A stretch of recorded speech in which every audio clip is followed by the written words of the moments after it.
अस्सलाम वालेकुम रहमतुल्लाहि व बरकातहू। अल्लाह के नाम से शुरू जो बड़ा कृपालु और अत्यंत दयावान है। मैं हूं मोहम्मद हफीज अंसारी और आप देख रहे हैं द पॉलिटिकल।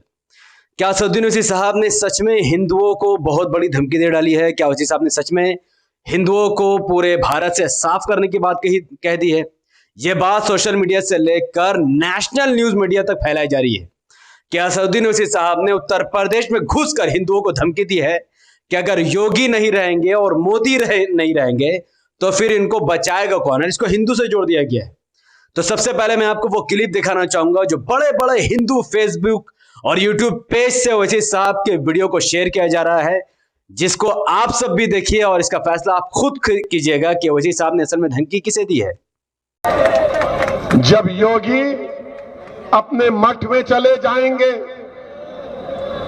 मोदी पहाड़ों में चले जाएंगे, हो सकता है या कहीं पर जाकर रहेंगे, जब कौन आएगा हम नहीं भूलेंगे, याद रखो। तो इस वीडियो में ओवैसी साहब साफ तौर पर कह रहे हैं कि जब कौन तुम्हें बचाएगा, जब योगी मंदिर चला जाएगा, मोदी पहाड़ में या कहां चला जाएगा।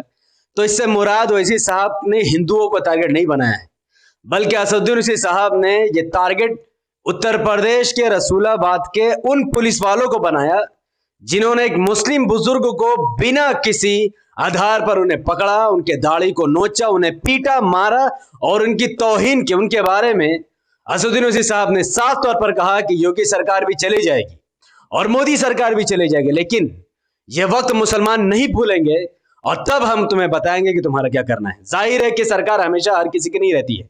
तो ये जो धमकी दी ओवैसी साहब ने सीधे सीधे उत्तर प्रदेश के उन पुलिस वालों को दी जो योगी और मोदी के बल पर ज्यादा कूद रहे हैं और मुसलमानों के खिलाफ उल्टी सीधी कार्रवाई कर रहे हैं, मुसलमानों का अपमान कर रहे हैं।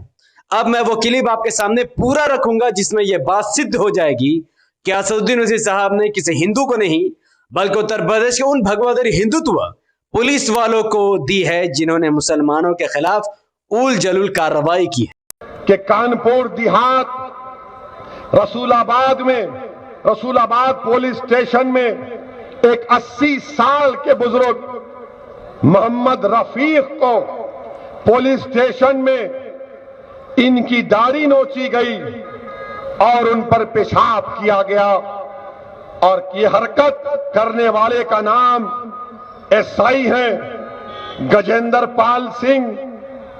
बताइए आप, ये आपकी इज्जत है कि 80 साल के बूढ़े को उसकी दाढ़ी को नोचा जाता है कानपुर देहात रसूलाबाद पुलिस स्टेशन में। अगर ये बात सच है तो शर्मिंदगी नहीं बल्कि तकलीफ होती है कि तुमने दाढ़ी देखी और कहा कि इसकी दाढ़ी को नोचा जाएगा। क्या हमारी दाढ़ी से तुमको नफरत क्यों है? 80 साल के बूढ़े से तुम ये हरकत करते हो। मैं तो उन पुलिस के लोगों से कहना चाह रहा हूं, याद रखो मेरी इस बात को, हमेशा योगी मुख्यमंत्री नहीं रहेगा।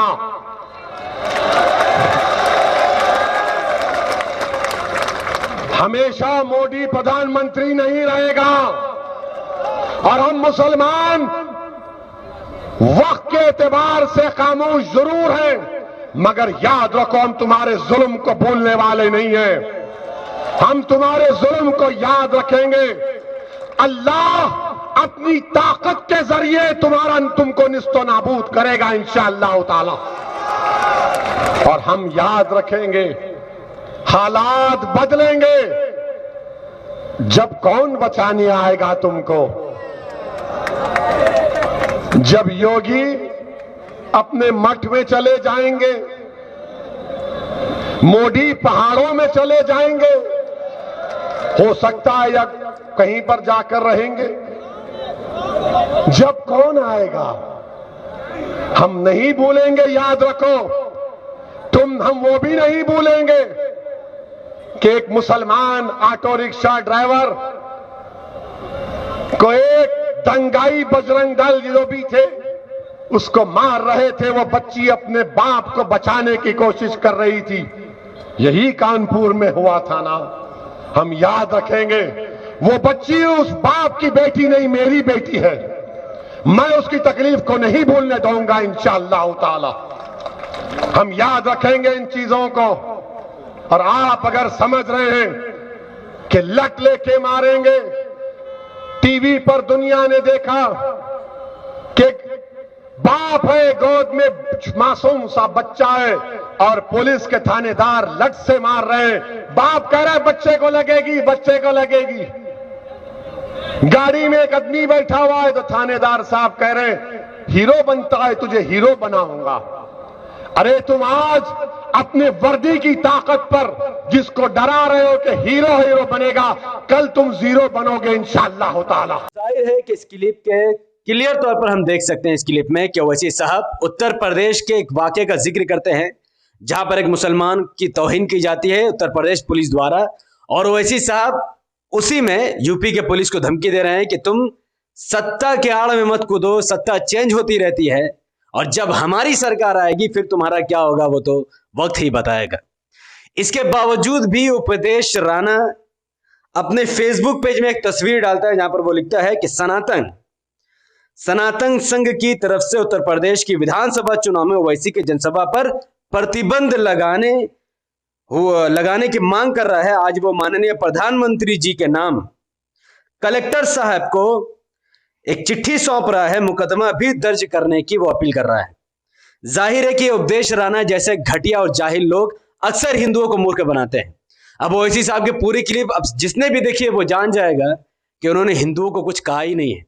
और मैं एक बात और कहकर अपने वीडियो को आगे बढ़ाऊंगा कि हिंदुओं को मारने के लिए ओवैसी साहब की जरूरत नहीं है, बल्कि जब तक मोदी योगी है तब तक हिंदुओं को मारने के लिए तीसरा किसी की जरूरत ही नहीं है।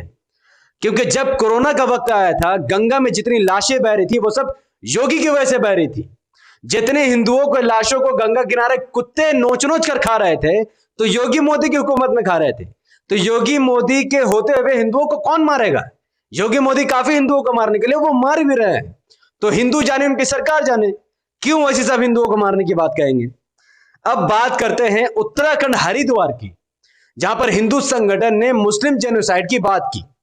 उन्होंने एक रैली बोला, एक सभा का आयोजन किया जिसमें मुट्ठी बराबर कुछ रूढ़िवादी हिंदुत्व मानसिकता वाले लोग थे, 100-200 के बराबर।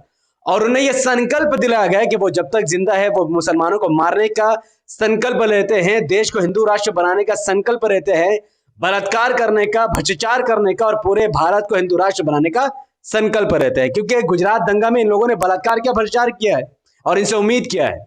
लेकिन असदुद्दीन ओवैसी साहब ने उत्तराखंड में मौजूद एमआईएम की टीम को बाज़ाब्ता तौर पर फोन कॉल करके खत लिखकर उन्हें कहा कि आप जाकर इनके खिलाफ एफआईआर लगवा, और इसीलिए इन तमाम लोगों के खिलाफ अब उत्तराखंड में एक एफआईआर दर्ज हो चुकी है और वो किसी और ने नहीं बल्कि ओवैसी साहब ने लगवाई है।